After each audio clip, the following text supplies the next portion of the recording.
Hola Unconventionals, I'm Amelia. And I'm JP. And today we're going to talk about a famous city in southern Spain that is popular with both tourists and foreign residents. But before we do that, hit that subscribe button if you're planning a move or a trip abroad, and let us help you choose where to go and how to prepare. Now let's talk about Seville, Spain. It's actually pronounced Sevilla in Espanol, but since we're an English-speaking channel, we're going to stick with Seville.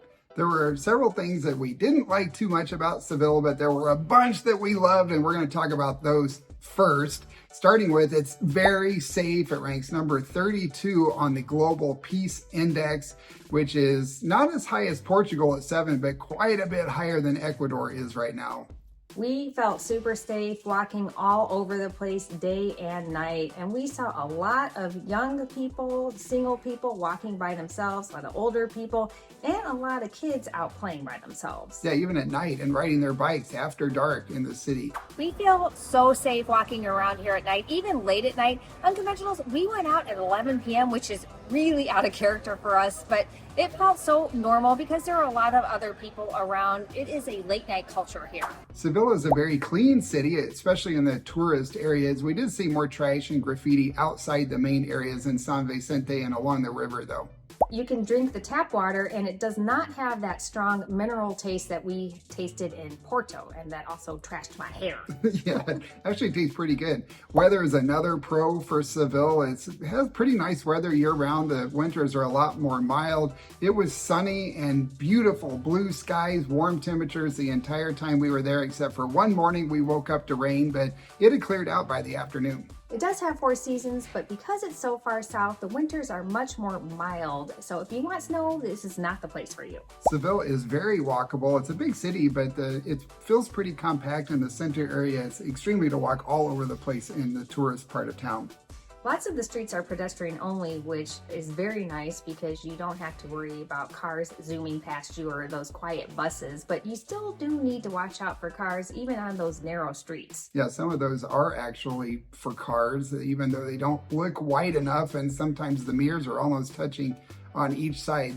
And we see people walking down the street in front of a car that's right behind them, and they don't even hear it because it's electric. And there's small alleyways that felt like we were walking through a maze in the historic center, which I found very fascinating. It really made me feel like we had gone into back in time or something. It's very flat, so you're not going to be pulling a lot of hills. However, the streets are cobblestone or brick. They're very uneven. The sidewalks in the historic center are uneven. So it's not as easy to walk. You have to really watch where you're walking so you don't trip. It is handicap accessible, especially outside of the main tourist area. We saw ramps and the sidewalks were much smoother, but we did see people in wheelchairs in the historic center, but I'm pretty sure that'd be a bumpy ride. Seville is very bike friendly. We saw a lot of people on bicycles and those stand-up electric scooters. Those are super popular. In the area outside the city center, there's big bike lanes that you can go 2 ways on. Some of them have their own stop lights and stop signs.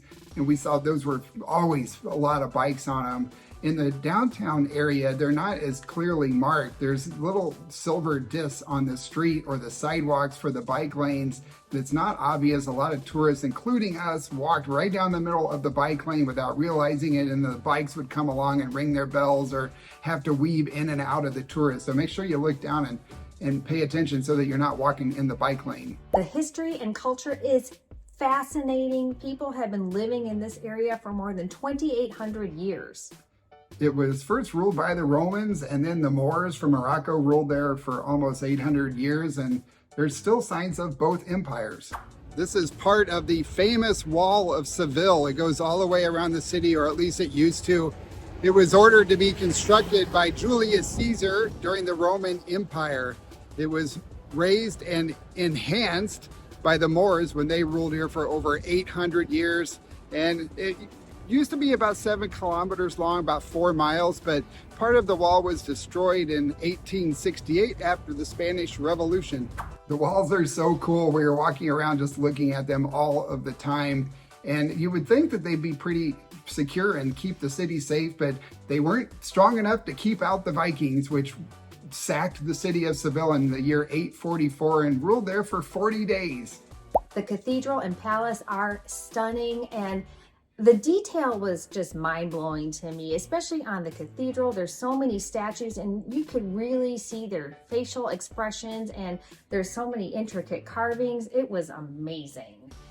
As a photographer, I love the art, the architecture of the city. The buildings were so colorful and there's such a blend of different styles, everything from ancient to Art Deco and pretty much everything in between. So if you're a photographer, you're going to love taking pictures of those buildings.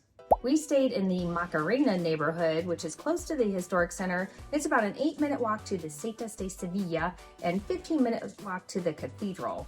It's a local neighborhood. We saw lots of kids and elderly people out, tons of small shops, restaurants, and there is a nice mercado in that neighborhood, as well as a few small grocery stores. We went across the river to explore a couple other areas, and the first neighborhood was Tablada, which is a local neighborhood. There's a lot of younger people over there because there is a university in that area, and there's a lot of high-rise condo buildings, and there is a pedestrian mall for that particular neighborhood on Calle Asuncion, and that is definitely a locals mall because we were there on Sunday and the local shops were all closed.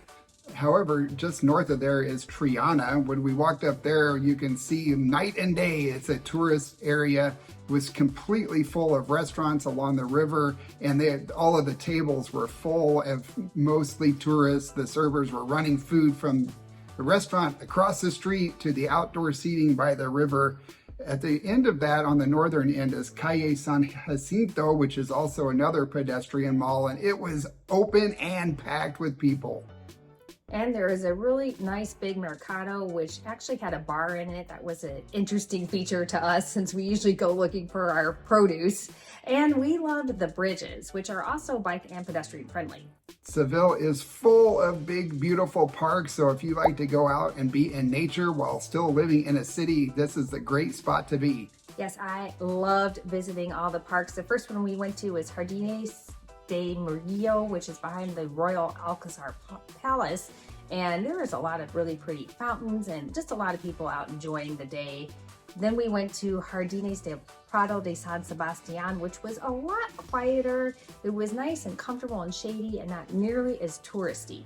And there were a couple of coffee shops in there if you want to go sit and enjoy the quiet tranquility of the park and have a cup of coffee. However, the biggest park we went to was Parque de Maria Luisa. It is huge. We walked all from end to end of that. At one end, there were some really cool museums with really interesting architecture and statues. And this is also where they were setting up for the Latin Grammys, which took place that week that we were there. Parque de Alamillo is another big, beautiful park located on the other side of the river. Yeah, we saw a bird there called an abubilla, which is a Eurasian hoopoe. It was so cool with its little plume. It was just hanging out there and letting me take pictures. We had a lot of fun exploring that park. It was crazy. We were there during the week and it had rained that morning, so we had the whole park to ourselves and we just kind of played around. We're out exploring the historical parts of Sevilla or Seville, and we are in Parque de la Maria Luisa, and this park is stunning. Seville is such a beautiful city and so romantic, que romantico. Yesterday we walked over 12 miles. It's really easy to walk around here because everything is flat, especially compared to our last trip, which was Porto. But if you don't like to walk as much as we do, Seville has great public transportation. They have a lot of local buses, they have taxis and Uber, and there's the Seville train station, which will take you to other cities in Spain. There are a variety of restaurants, and you will find plenty of places to eat and drink all over the city.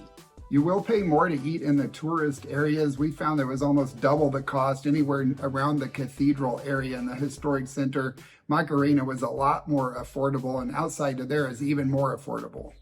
There are a lot of coffee shops and places where you could sit and have a glass of beer or a glass of wine with your friends.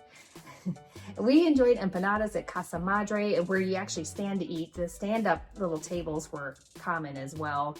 And there's a lot of pizza places, which we find interesting, I guess, because in Ecuador they aren't as popular. Yeah, it was really shocking to see all of the pizza places. Sometimes there'd be one on one corner and another on the other corner. It's almost as bad as Starbucks.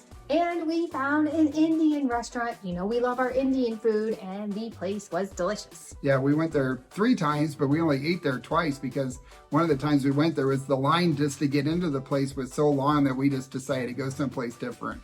There is a lot of shopping. You will find a lot of small specialty stores like clothing stores and shoe stores, and surprisingly, a large number of vintage shops, which I consider to be secondhand stores. Yeah, there's a lot of vintage shops that we talked to with one of the owners, and he said that that neighborhood in Macarena has become the hub of vintage stores in the Seville metro area. We saw a lot of what we would call dollar stores. They're kind of a hodgepodge of everything, and one in particular was called the Super Regalo Chino. They had a lot of stuff in that store. Yeah, we saw those all over the place. We also saw fruterias, which we really like to see, so you can buy all of your fresh produce right in your neighborhood. There is a massive pedestrian mall. It's not just one street, it is blocks of shopping, and it includes chain stores from all over the world. There's a shopping mall at the end of that called El Corte Inglés. It felt more like a big department store to us. We went in there looking for a mall and we walked around and it kind of felt like a big Nordstrom. We never really saw anything that looked like a mall to us.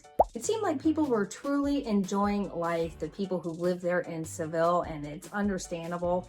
There is a strong sense of community there. Yeah, we saw people at bars like arm in arm singing, waving their flags, watching football or whatever sport was on. We heard a lot of singing in the street and people just walking around having a really good time. And we saw a lot of people getting together on the weekends and after work and having a drink and a snack, and it was really nice. The city feels super romantic. It felt like we were in a movie. We kept saying that everywhere we walked. It did. It felt like we were in one of those especially old movies. Roasted chestnuts in Seville. Not sure how to eat them. Ooh, they look good. Oh my God, they're so good. Wow.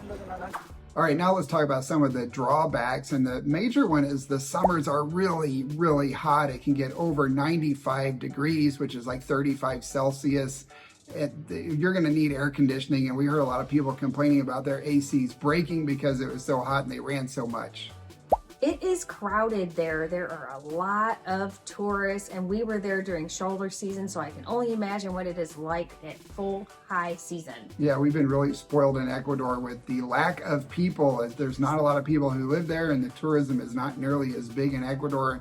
It's been really shocking to us so far in Europe with the number of people. However, if you just get outside the main tourist area in Tablada and San Vicente, and it's not nearly as crowded. It felt a lot more like Ecuador, a lot more normal to us. The grocery stores are a bit smaller and they don't have as much variety. We popped into the Carrefour Express, which was all over Macarena, and they have, you can get what you need, but not a lot. There's also Dia and Mercadona, which was a big store, but the layout was very strange, and surprisingly, it still didn't seem like they had a lot of variety. If you want a specialty item, such as Asian or bulk or organic produce, you're definitely going to need to take a bit of a scavenger hunt. This could be a pro or a con. I kind of think it's a pro because I enjoy doing that in Cuenca as well. Are you going to buy the whole store of chocolate, Amelia? I'm going to try to control myself. They have Ecuador chocolate. I know, but I'm going to get some Spanish chocolate.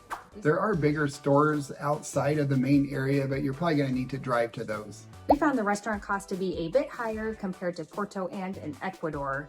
Dinner for 2 of us ranged $30 to $50 in Porto, and that included wine, but we were paying more $50 to $60 in Seville. However, that's still half of what we paid just eating lunch out in the US, which easily came in at $100. And the locals are not as friendly as the people we met in Portugal and other parts of the world like Mexico and, of course, Ecuador. Yeah, we were a little bit surprised at that. We were in the mercado and I was checking to see if the avocados were ripe and ready to eat, and the lady who worked there yelled at me and said, "Don't touch," but pretty much just like that. And we also went to a cafe. We were sitting inside drinking coffee and had ordered cake, and there were flies all over the place. And so we were getting up to walk outside, and the guy that worked there said, "No, those are just for brunch." And we're like, we ordered cake and there's nobody there and there are flies everywhere. And he's like, "Oh, well, I guess it's okay. Brunch is almost over." And we didn't go back to either of those places. We did find, though, that the locals, even the ones that were a bit standoffish, did warm up to us once they got to know us a little bit, and especially because we tried to speak some Spanish. It was also a bit noisy, and I think the noise can really drive the locals crazy. We did see some signs protesting the noise and the tourism, and again, that is understandable. But the noise was not what we're used to in Ecuador. We didn't hear all the blasting music or fireworks. You cannot flush the toilet paper in several parts of Seville. Amelia saw signs in several of the public restrooms not to flush the toilet paper, including the train station. We have some interesting observations that don't really fit into a pro or a con, and the first is that there are orange trees everywhere. They're actually bitter orange trees, and I read that there's over 40,000 of these trees scattered around the city. And the reason there's so many is because way back in the day, in like the 12th century, people thought owning one would bring them happiness. Another observation is there's no tipping. Just like in Portugal, there's no option when you pay with a credit card. There's no tip jars. Nobody expects to be tipped. So it saves us 20% on our restaurant bills. That's a nice savings, and it adds up. There are a lot of kids out playing later than what our bedtimes used to be when we were kids, so we were a little envious. Yeah, it's 10, 11 o'clock at night. The kids are out playing, riding their bikes, walking around, like little kids too. 8, 10, 12 years old. My bedtime at that age was like 7:30 or 8 o'clock at night, and these kids are out until 10 or 11 o'clock at night. That was definitely an interesting observation for us. All right, guys, let us know in the comments what you think about living in Seville. Is it a good idea? And if you're planning a move or a visit to the Iberian Peninsula, then check out these videos next. We took the train from Seville to another famous city in Spain that is not as popular with foreign residents. Yeah, so hit that subscribe button if you want to learn about it and see what that video is, so YouTube will tell you about it when we publish it. And if you like this video, then leave us a like, please, and we will see you all next time. Adios. Hasta luego.